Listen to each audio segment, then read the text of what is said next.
നമസ്കാരം. മലയാളി വാർത്ത ഇൻസൈഡിലേക്ക് സ്വാഗതം. സ്വർണ്ണക്കൊള്ള കേസിൽ SIT അതിനുശേഷം ED ഇനിയിപ്പോൾ CBIയും എത്തുമെന്നുള്ള സൂചന ഏകദേശം ശരിവച്ചിരിക്കുകയാണ്. കാരണം ED അന്വേഷണത്തിൽ വളരെ ഗുരുതരമായിട്ടുള്ള നിരവധി കണ്ടെത്തലുകൾ ഉണ്ടായിട്ടുണ്ട്. കേന്ദ്രത്തെ കൃത്യമായി അത് വേണ്ട വിധത്തിൽ അറിയിക്കുന്നുണ്ട്. ഈ കേസ് കണ്ടതുപോലെയല്ല, മഞ്ഞുമലയുടെ ഒരറ്റം മാത്രമാണ് പുറത്തു വന്നിരിക്കുന്നത്. കോടാനുകോടികളുടെ കൊള്ളയും കളവും ഇതിന് പിന്നിൽ നടന്നിരിക്കുന്നു എന്ന് തന്നെയാണ് മനസ്സിലാക്കേണ്ടത്.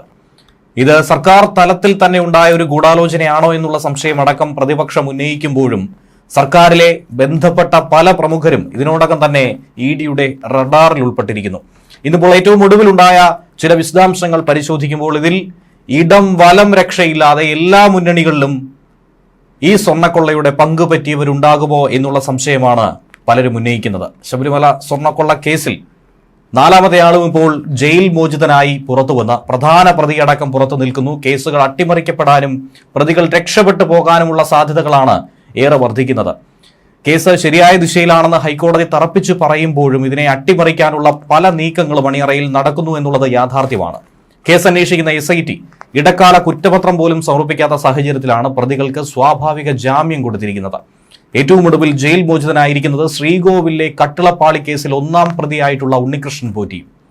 സ്വർണ്ണക്കൊള്ള കേസിലെ മറ്റു പ്രതികൾക്ക് ജാമ്യം ലഭിച്ച സാഹചര്യത്തിൽ വിവേചനം പാടില്ലെന്ന് പറഞ്ഞുകൊണ്ടായിരുന്നു കോടതി പോറ്റിക്ക് ജാമ്യം കൊടുത്തത്. ഇതോടെ ഇപ്പോഴും ജയിലിൽ തുടർന്ന മറ്റു പ്രതികൾക്ക് കൂടി ജാമ്യം ലഭിക്കുമെന്ന കാര്യത്തിൽ ഒരു തീർച്ച വന്നിരിക്കുന്നു. 90 ദിവസം ഇനിയിപ്പോൾ ആർക്കൊക്കെ പിന്നിട്ടാൽ പോലും SIT കുറ്റപത്രം സമർപ്പിക്കുന്ന ഒരു സാധ്യത മുന്നിൽ കാണുന്നില്ല എന്നുള്ളതാണ് ഇതിൽ നിന്നും മനസ്സിലാക്കേണ്ടത്. ഇനി പ്രധാനമായ മറ്റൊരു വിഷയം പറയുകയാണെങ്കിൽ, ഇനിയിപ്പോൾ ഉണ്ണികൃഷ്ണൻ പോറ്റി അടക്കമുള്ളവർ പുറത്തു നിൽക്കുന്ന ഘട്ടത്തിൽ SITയുടെ അന്വേഷണം ശരിയായ ദിശയിൽ മുന്നോട്ട് പോകുമോ? പ്രതികൾ ആരും രക്ഷപ്പെടില്ല എന്ന് ഹൈക്കോടതി ഉറപ്പ് പറയുന്നെങ്കിലും അയ്യപ്പ ഭക്തർക്കും സാധാരണ ജനങ്ങൾക്കും വലിയ ശുഭാപ്തി വിശ്വാസമില്ല. ഇതുപോലെ പല കേസുകൾ ഇതിനോടകം തന്നെ കണ്ടിട്ടുണ്ട്. പല വിഷയങ്ങൾ, അത് മുഖ്യമന്ത്രിയുടെ ഓഫീസുമായി ബന്ധപ്പെട്ട് പോലും നടന്നിട്ടുള്ള കേസുകൾ എന്തായി എന്നുള്ളത് നമുക്ക് ഏവർക്കും അറിയാവുന്നതാണ്. കോടതിയുടെ മേൽനോട്ടത്തിലാണ് SIT അന്വേഷണം എന്നത് മറിച്ച് മറ്റൊന്നും ചിന്തിക്കാൻ ജനങ്ങളെ പ്രേരിപ്പിക്കുന്നില്ല. കാരണം ഇതിനു മുൻപ് പല ഘട്ടങ്ങളിലും അന്വേഷണത്തിൽ SIT വീഴ്ച വരുത്തിയെന്ന് കോടതി തന്നെ എടുത്തു പറഞ്ഞിട്ടുണ്ട്. നിശ്ചിതമായ വിമർശനം കോടതി ഉന്നയിച്ചിട്ടുണ്ട്. അതുകൊണ്ട് തന്നെ SIT പൂർണ്ണമായും 100% ശരി എന്ന രീതിയിൽ നോക്കിക്കാണാൻ കഴിയുമോ എന്ന സംശയമടക്കം പ്രതിപക്ഷം മുന്നോട്ട് വെക്കുന്നുണ്ട്. എന്തൊക്കെ പറഞ്ഞാലും ആഭ്യന്തര വകുപ്പിന് കീഴിലുള്ള പോലീസ് ഉദ്യോഗസ്ഥർ തന്നെയല്ലേ ഈ SIT സംഘത്തിലുള്ളത്. ആഭ്യന്തര വകുപ്പുമായോ അതല്ലെങ്കിൽ മുൻ മന്ത്രിമാരുമായോ ബന്ധപ്പെട്ട ഈ അന്വേഷണം നീളുമോ? ഈ സംശയം അടക്കം പങ്കുവെക്കുന്നുണ്ട്. ആരോപണ വിധേയരായിട്ടുള്ള ഉന്നതരിലേക്ക് എങ്ങനെയാണ് SITക്ക് എത്താൻ കഴിയുന്നത്? ഇത് കേവലം ഒരു ഉണ്ണികൃഷ്ണൻ പോറ്റിയിലും സ്വർണ്ണ വ്യാപാരിയിലും മാത്രം ഒതുങ്ങി നിൽക്കുന്ന ഒരു കൊള്ളയല്ല, മറിച്ച് പലർക്കും ഇതിൽ പങ്കുണ്ട് എന്നുള്ളത് വ്യക്തമായി ഇതിനോടകം തന്നെ മനസ്സിലായിട്ടുണ്ട്. ആരോപണ വിധേയരായിട്ടുള്ള ഉന്നതരിലേക്ക് എത്താൻ SITക്ക് ഇപ്പോഴും വലിയ ബുദ്ധിമുട്ടുണ്ടാകുന്നു എന്നുള്ളത് മനസ്സിലാക്കേണ്ടതാണ്. കാരണം ഇതിനു മുൻപ് ഹൈക്കോടതി തന്നെ എടുത്ത് തറപ്പിച്ച് ചോദിച്ചിട്ടുണ്ടായിരുന്നു എന്തുകൊണ്ട് പല അറസ്റ്റും വൈകിപ്പിക്കുന്നു, പലരിലേക്കും എത്തുന്നില്ല എന്നുള്ളത്. അന്വേഷണം ഒരു സ്വിച്ചിട്ട പോലെ നിന്നു പോകുന്ന ഒരു സാഹചര്യം SITയുടെ ഭാഗത്തു നിന്നും പലപ്പോഴും ഉണ്ടായിട്ടുണ്ടെന്ന് കോടതി തന്നെ ചോദിച്ച കാര്യം ഈ ഘട്ടത്തിൽ ഓർക്കേണ്ടതാണ്. 90 ദിവസത്തിന് ശേഷം പ്രതികൾക്ക് സ്വാഭാവിക ജാമ്യം ലഭിക്കുമെന്നത് അന്വേഷണത്തെ ബാധിക്കുമെന്ന ആശങ്കയില്ല. കുറച്ചുകൂടി സമയം SITക്ക് കൊടുക്കുമെന്നാണ് കോടതി പറഞ്ഞത്. കേസിൽ CBI അന്വേഷണം ആവശ്യപ്പെട്ടുകൊണ്ട് BJP സംസ്ഥാന അധ്യക്ഷൻ രാജീവ് ചന്ദ്രശേഖറും വിശ്വഹിന്ദു പരിഷത്ത് അടക്കമുള്ളവരുടെ ഹർജികൾ പരിഗണിക്കുമ്പോഴായിരുന്നു കോടതി ഇതൊക്കെ ചൂണ്ടിക്കാട്ടിയത്. എന്തായിരുന്നാലും ഒരു അസാധാരണമായ കേസാണ്. ഈ കേസ് അന്വേഷണവും ആ രീതിയിൽ തന്നെയാണ് മുന്നോട്ട് പോകുന്നത്.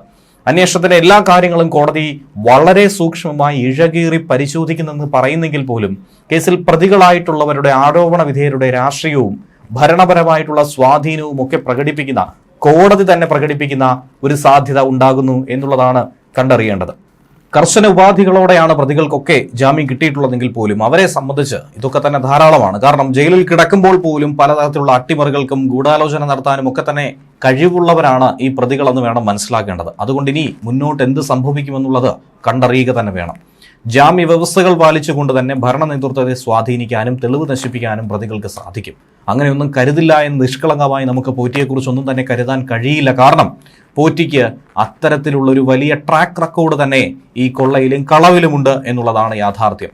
ഇനി പുറത്തിറങ്ങിയ ഒന്നാം പ്രതിയായ പോറ്റിയെ എൻഫോഴ്സ്മെന്റ് ഡയറക്ടറേറ്റ് എന്തായിരുന്നാലും ഈ ആഴ്ച തന്നെ ചോദ്യം ചെയ്യാൻ വിളിപ്പിക്കുമെന്ന വിവരവും കിട്ടിയിട്ടുണ്ട്. പൂർണ്ണമായി വിവരശേഖരണം നടത്തിയ ശേഷം വിളിച്ചു വരുത്താനാണ് നിലവിലെ തീരുമാനം.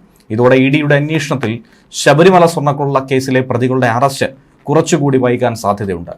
പോറ്റിയുടെ സാമ്പത്തിക ഇടപാടുകളുടെ രേഖകൾ വളരെ വിശദമായി തന്നെ ഇ ഡി പരിശോധിച്ചിട്ടുണ്ട്. 2017 മുതൽ 2025 വരെയുള്ള സാമ്പത്തിക ഇടപാടാണ് പരിശോധിച്ചത്. തിരുവനന്തപുരത്ത് അടക്കം ഭൂമികൾ വാങ്ങിയതിന്റെ വിശദാംശങ്ങളും ഇ ഡിക്ക് കിട്ടി. പോറ്റിയുടെ 1,30,00,000 രൂപയുടെ ആസ്തി വകകൾ നേരത്തെ തന്നെ ഇ ഡി മരവിപ്പിച്ചു.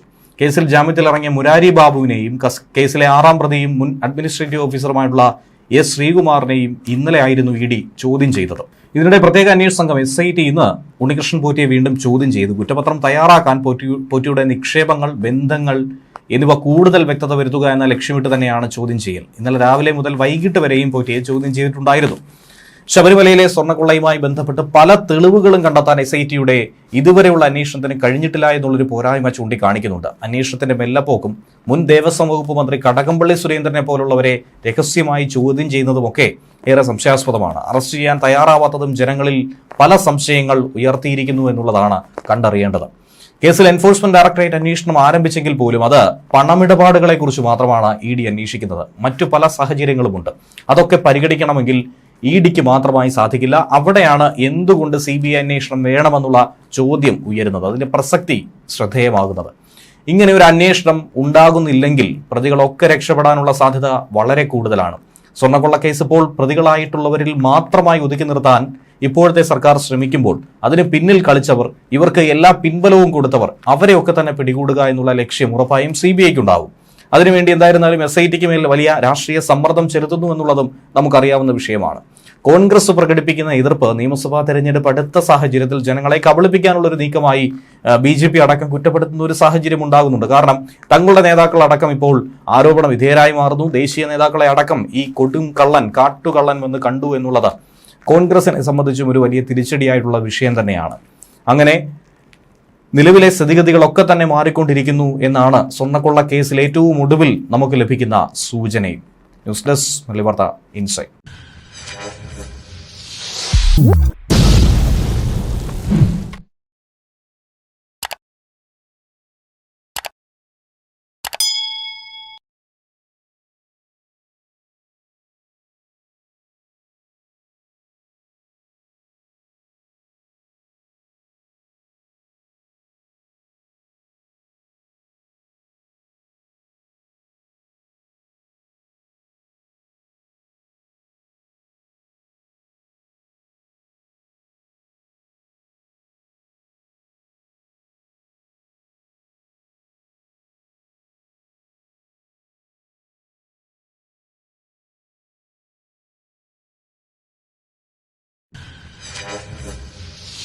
What?